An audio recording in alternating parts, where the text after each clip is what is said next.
So welcome back to my channel. This is Dom and an update on some of the painting projects I've been working on. So I vowed to go through some of my bits box and some of my backlog of figures as a sort of New Year's resolution. And here's a couple of these. So you recognise these if you know the Warlords game, Cruel Seas. I have a hankering after playing it. I always fancied having a go, but never really got round to it. But I did collect a bit of a British fleet through second-hand sales and whatnot last year, and I came across this sprue, and I just thought I'd make it up, see how it went. So this is British Vosper MTB boats. The sprue, you get two boats, one of a Mark 1, which I think is this one, and one with a Mark 2, which is that one. And they're dead simple to put together. The only thing I will say, there's no friggin' instructions.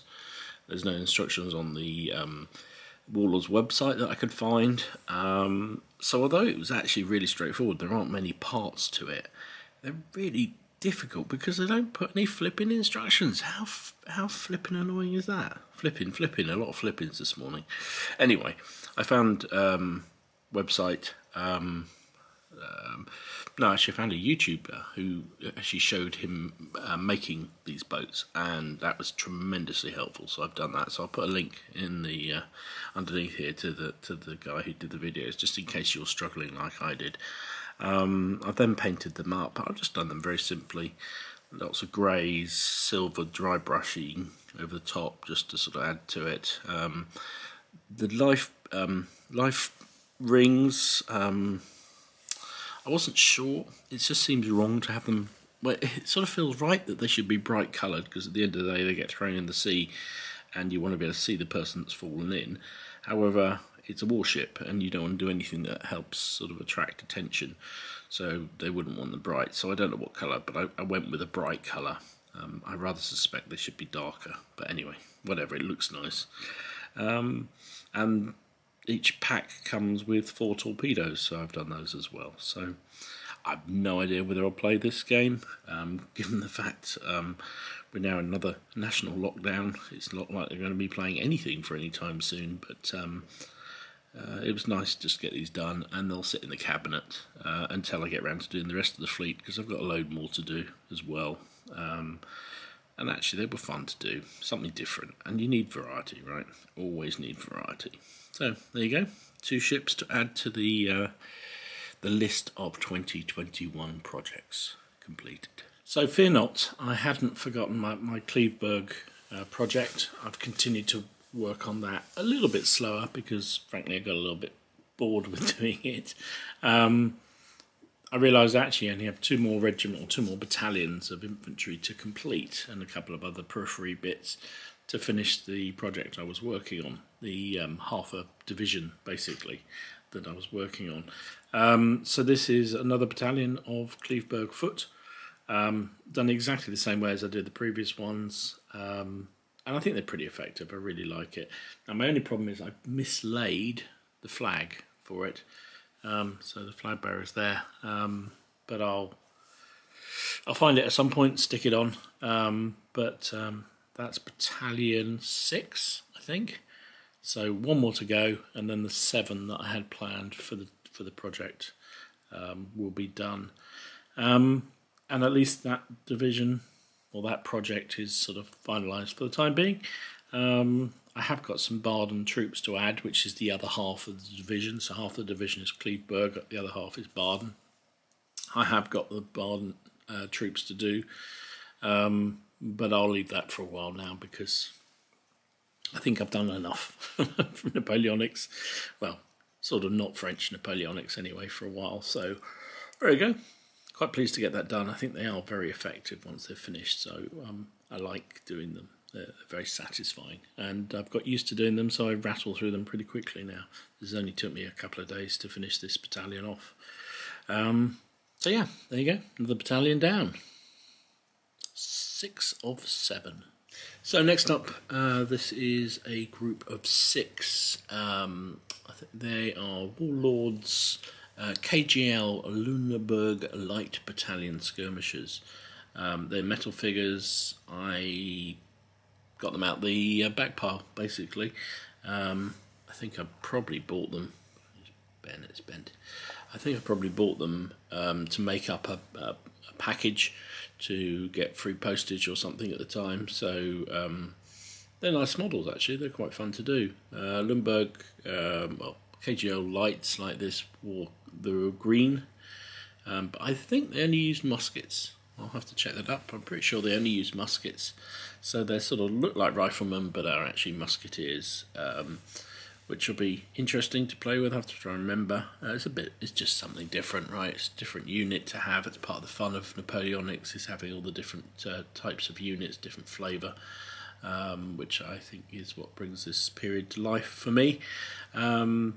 So yeah, simple to paint, just the green, grey trousers, black. Actually, I did black leather webbing on them, or cross straps. So only a few of them have the ammo boxes, bizarrely. They've got the bread bag, which I've done a sort of canvassy colour. So yeah, I'm really pleased with them. They've come out alright. They can join my allied force when I get to play again, whenever that may be. Anyway, another unit down. So I am particularly pleased with these figures.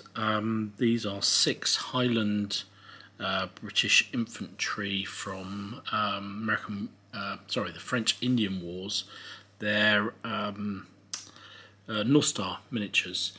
I use them for muskets and tomahawks. Well, I will use them for muskets and tomahawks version 2. I bought them as part of their Nick Starter pack. And for ages, I lost one of them. You know how it is? I had him primed, ready to go. No, I didn't. I deflashed him, not that they had any flash, and had them in ready to go. Cleared up because for whatever reason something was going on and I had to clear my painting station and return it to be the living room table again, and I dropped it somewhere and I looked everywhere for it and it was peeing the hell off me, and then about 4 months later my wife found it. It'd gone into some really obscure place.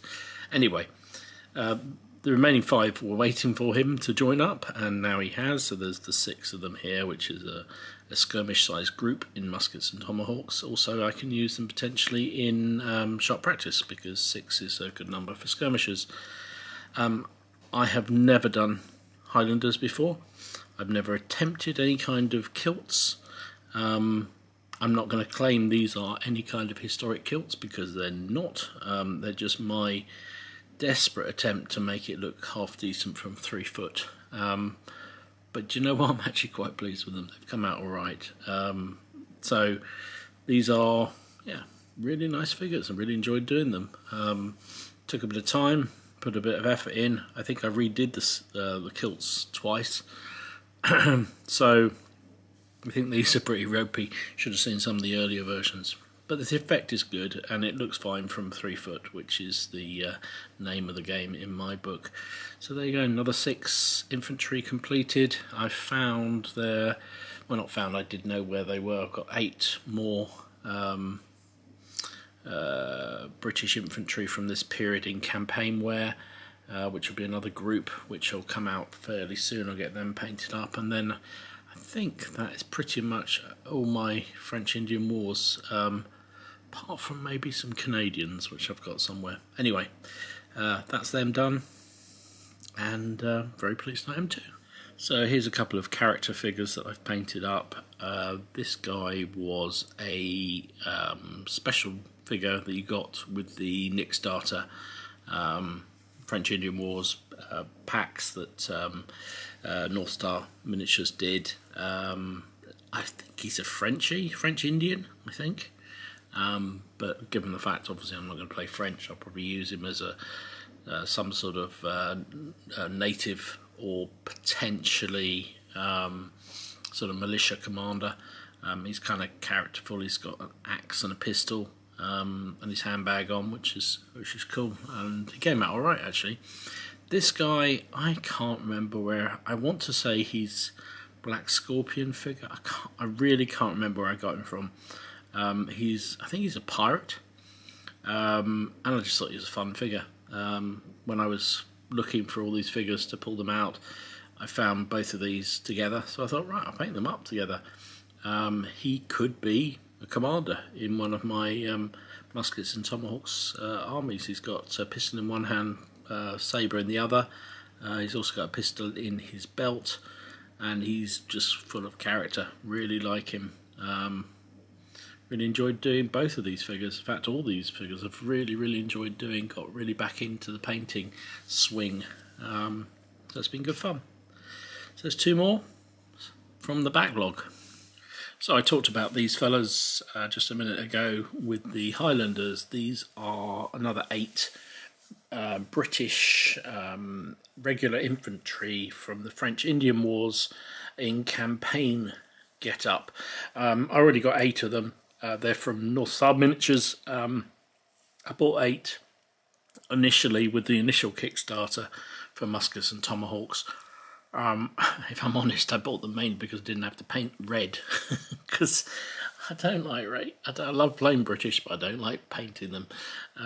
So I bought these guys because they've obviously got the campaign coats on, and I really like them. But I found actually a couple of games I could have done with another unit of them, so I bought another 8 some time ago.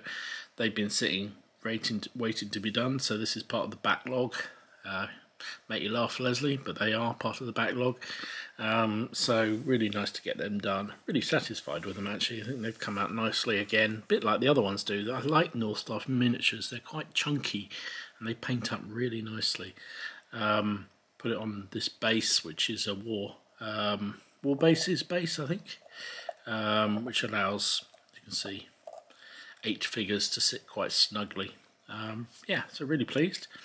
I've got a few more French Indian War figures to finish off, but nice to get through at least 2 of the backlog. And finally, for this lot, here are 6 sappers or pioneers. This is they're part of my planned and almost finished Confederacy of the Rhine cleve-berg brigade from 1812. Within the brigade that they're in, there's a group of sappers. And so I thought, well, if I'm modelling it, I might as well model them too. And they'll probably be useful in sort of scenarios and that sort of things. These are, well, 5 of them are lovely figures from Warlords. Really impressed with them, actually. You can just buy this set of French pioneer sappers. They come with either the entrenching type tools, or they come with, you can put muskets with them if you want, so they're quite aggressively using them.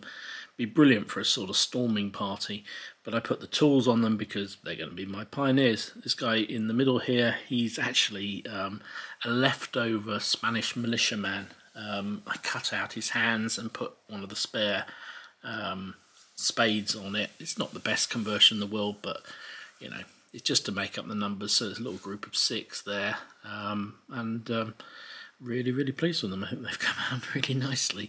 So yeah, that's almost finished the cleve-berg project. Almost, just one more battalion to do, which hopefully I'll knock out fairly soon, and then I can show a showcase of all the cleve-berg troops and the whole brigade.